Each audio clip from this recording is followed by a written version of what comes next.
আরে বেডি, তুই আমাকে কি আঘাত দিবি? আঘাত খেতে খেতে ভিতরে এত আঘাত খেতে খেতে তারপরে লাস্ট পর্যন্ত তোকে ভালোবেসেছিলাম।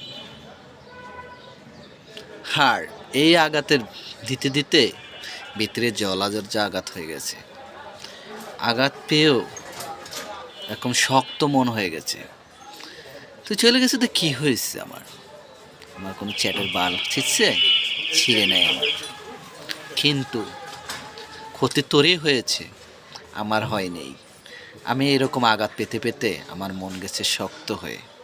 এখন জিলাপি প্যাচের মতো কাকে কিভাবে পেঁচায় মারতে হয় তা আমার ভালো করেই জানা আছে। আমি তোমাকে বহু ভালোবাসছিলাম, তবে মন থেকেই ভালোবাসছিলাম। কিন্তু ওরকম মন দিয়ে ভালোবাসতে গেলে আমার জীবনটা শেষ করে ফেলতে পারতাম, কিন্তু না, আমার জীবন শেষ হবে না। শেষ হবে একদিন তোর জীবন। চাই তোকে, তুমি যাকে ছেড়ে গিয়েছো, যার সাথে তুমি চলাফেরা করেছ, তাকে ছেড়ে যাওয়াটাই তোমার বোকামি। ওই দিনই বুঝতে পারবি যে কাকে আমি ছেড়ে গিয়েছি। তাকে আমি ছেড়ে না আসলে আজ আমি কতটুকু ভালো থাকতাম।